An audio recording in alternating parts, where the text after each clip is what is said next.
je pose la question à mon fils, est-ce que tu aimerais ça? Que tout le monde sur la planète soit identique? Même couleur de peau, même grandeur, même couleur de yeux et tout ça. Il me dit, ben non, maman, ça serait tellement plate. Exactement.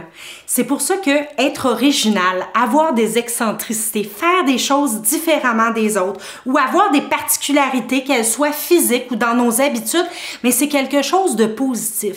Puis ça, c'est quelque chose qui est hyper important d'enseigner ça aux enfants le plus jeune possible parce qu'il n'y a pas un humain sur Terre qui n'a pas un élément qui se distingue des autres. Puis s'il n'apprend pas à mettre cet élément-là en valeur, en être fier et à l'apprécier, de toute façon, il n'y a pas le choix, il est comme ça, ben ça risque de causer beaucoup de souffrance puis beaucoup de problématiques psychologiques plus tard.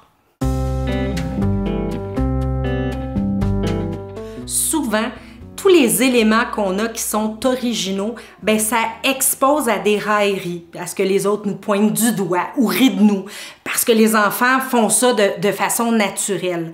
Et l'impact majeur de ça, c'est la descente, la réduction drastique de la confiance en soi de l'enfant. Et ça va arriver.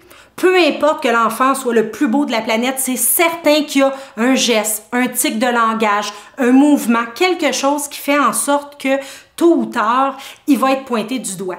Alors, il faut absolument l'éduquer à apprécier ses différences, apprécier l'originalité et apprendre à les voir de façon positive.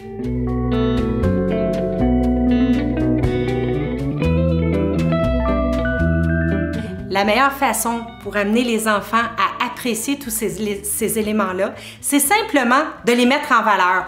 De voir une dame, wow, t'as-tu vu, elle a les cheveux rouges, c'est donc ben cool, ça met plein de joie, plein de bonheur. Hey, c'est extraordinaire, hein? Hey, t'as-tu vu le monsieur? Oh, il y a une petite chaînette, je pense qu'il y a un une vieille montre à chaîne. Hey, c'est original, ton grand-père en avait un comme ça. C'est original, hein? Puis il est habillé aussi comme un gentleman d'il y a plusieurs années. Alors, simplement, quand on se promène dans la rue, à l'épicerie, n'importe où, de mettre en valeur ces choses-là de manière positive chez les gens qu'on croise. Puis dire, « Hey, la madame est rigolote, hein, mais t'as-tu vu son sourire? T'as envie de sourire quand t'as voix. » C'est donc bien extraordinaire, quelque chose comme ça. Une autre manière de faire en sorte que l'enfant apprécie l'originalité, les excentricités, mais c'est de l'exposer à des œuvres d'art, par exemple, à des tableaux, à des sculptures, puis de mettre en valeur, de reconnaître sa particularité, puis de dire, hey, c'est donc bien extraordinaire, toi, t'es pas normal, hein? T'es exceptionnel, t'as des choses qui sont uniques à toi, et c'est vraiment bien comme ça. Et de demander à l'enfant, qu'est-ce que j'ai, moi, d'unique? Qu'est-ce qui est différent? Et en faisant ce jeu-là, ben, ça fait en sorte que l'enfant apprécie ce qu'il est et que le jour où quelqu'un va le pointer du doigt en riant de lui pour une particularité, ça l'affectera probablement beaucoup moins parce qu'il va déjà en être fier puis il va se sentir différent. Mon enfant est allergique à la normalité. Lui, il veut pas être normal. Il dit, ben, j'aime ça être différent. Et c'est là qu'on veut en arriver.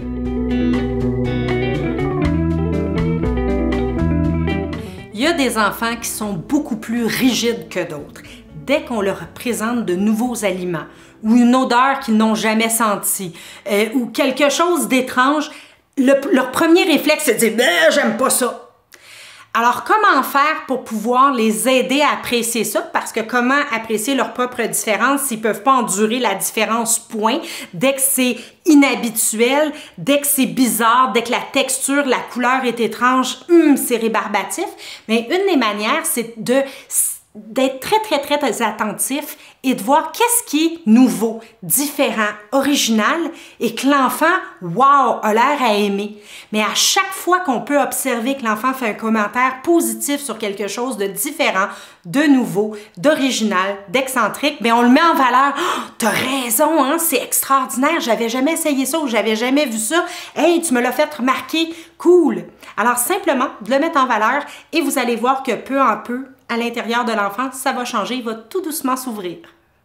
En conclusion, pour que l'enfant apprenne à accepter ses excentricités, son originalité, soyez vous-même originaux et excentriques.